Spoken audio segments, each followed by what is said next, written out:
नमस्कार, आप देख रहे हैं दिव्य हिमाचल टीवी। मैं हूं आपके साथ वंचिता शर्मा। जाहिर है मैं आपको बताएंगे आपके आसपास, आपके राज्य, राष्ट्र और अंतर्राष्ट्रीय स्तर की कुछ अहम खबरें। इसके अलावा हमारे आज के दिव्य हिमाचल समाचार पत्र पर भी नजर डालेंगे। आइए करते हैं कार्यक्रम की शुरुआत। कार्यक्रम की शुरुआत करेंगे अंतर्राष्ट्रीय खबरों से। इजराइल के बनी ब्रॉक शहर में आतंकी हमला हुआ है। इस हमले में 5 लोगों की मौत हो गई। टाइम्स ऑफ इजराइल की रिपोर्ट के मुताबिक बाइक सवारों ने सड़क पर चल रहे लोगों पर एक के बाद एक गोलियां बरसा दी। जानकारी मिलते ही पुलिस मौके पर पहुंची।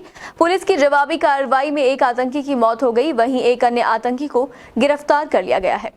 इसके बाद पूरे यूरोप समेत चीन में कोरोना वायरस फिर से लौट आया है। ओमिक्रॉन का नया वेरिएंट चीन में तेजी से फैल रहा है। ऐसे में कई शहरों में लॉकडाउन लगाया गया है। कोरोना मामले बढ़ने के बाद वित्तीय केंद्र शंघाई में भी सेमी लॉकडाउन लगा दिया गया है। ऐसे में अर्थव्यवस्था के लुढ़कने की सबसे ज्यादा आशंका है।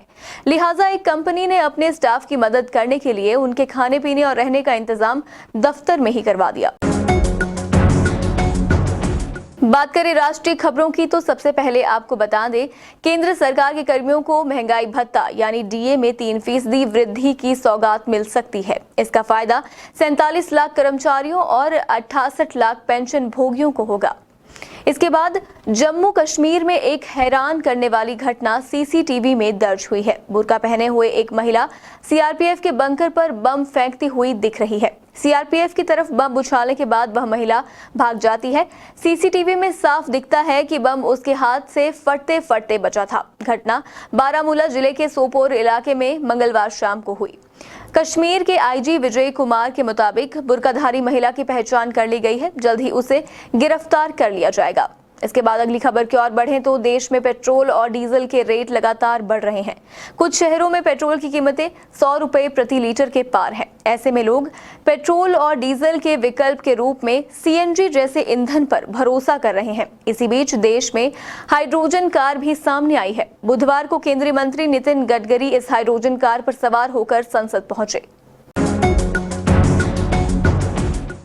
राज्य की ओर रुख करें तो हिमाचल प्रदेश में पाए जाने वाले जंगली औषधीय फल काफल के पत्तों से बना बाम मस्तिष्क पर लगाने से मानसिक रोग दूर भागेंगे। इसके पत्तों में मौजूद रासायनिक गुण बिना किसी साइड इफेक्ट के मस्तिष्क और तंत्रिका तंत्र को आराम पहुंचाते हैं। यही नहीं, पत्तों से बना बाम लगाने से बरसों पुरानी माइग्रेन की समस्या का निदान भी संभव है। क्लस्टर विश्वविद्यालय मंडी में तैनात असिस्टेंट प्रोफेसर वनस्पति विज्ञान एवं शोधकर्ता डॉक्टर तारासेन ठाकुर ने अपने शोध में इन चमत्कारिक गुणों का खुलासा करते हुए बाम तैयार किया है।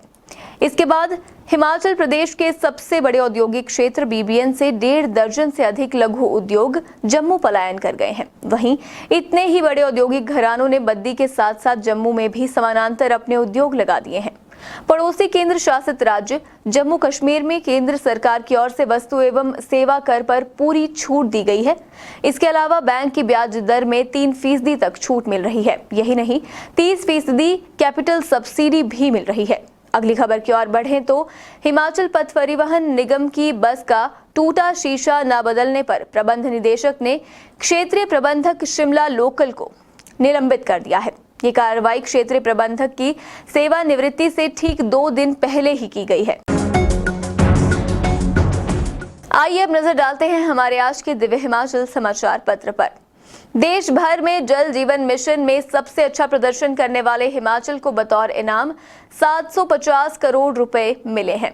इसके बाद जिला मुख्यालय नाहन के समीपवर्ती क्षेत्र खजूरना बिक्रम बाग में मारकंडा नदी में डूबने से 2 युवकों की मौत हो गई है। अगली खबर की ओर बढ़ें तो केंद्र की मोदी सरकार ने नेहरू संग्रहालय का नाम बदलने का फैसला लिया है। अब इसे पीएम म्यूजियम के नाम से जाना जाएगा। संपादकीय पृष्ठ पर आज जन कचहरी में जनप्रतिनिधि इस विषय पर लेख है। इसमें लिखा है कि ये साधारण याचिका नहीं बल्कि नागरिक समाज द्वारा उन विशेष अधिकारों को सीधी चुनौती है जो आजादी के बाद नए भारत की सौगात में जनप्रतिनिधियों के नाम अर्जित हुए हैं। आगे का लेख आप स्वयं पढ़ें। इसके अलावा डॉक्टर वरिंदर भाटिया का लेख रूस यूक्रेन युद्ध के आर्थिक प्रभाव, सुखदेव सिंह का लेख चुनाव खत्म होते ही महंगा हो गया सब कुछ और छिलकों की छाबड़ी में अशोक गौतम का लेख हुड़दंग मेरा जन्म सिद्ध कार्य व्यापार है छपा है। आप इन सभी लेखों को अवश्य पढ़ें। एक अलग से जानकारी आपके लिए लेकर आए हैं। एस राजा मौली की बहुचर्चित फिल्म RRR 25 मार्च को सिनेमा घरों में रिलीज हुई और रिलीज होने के महज 5 दिन में ही अब इसका हिंदी वर्जन 100 करोड़ के क्लब में शामिल होने की दौड़ में है। इसके 5वें दिन के कलेक्शन को मिलाकर फिल्म 100 करोड़ के क्लब में आज ही शामिल हो सकती है। अगर ऐसा होता है तो ये इसी के साथ ही साउथ की तीसरी मूवी होगी जिसका हिंदी वर्जन इतना बड़ा कलेक्शन करके इतिहास रचेगा। इससे पहले बाहुबली और पुष्पा ने कमाल कर दिखाया था। दर्शकों, जाहिर है मैं आज के लिए बस इतना ही। अब आपसे मिलेंगे इस कार्यक्रम के साथ कल। तब तक आपसे अनुमति चाहूंगी। देखते रहिए दिव्य हिमाचल टीवी।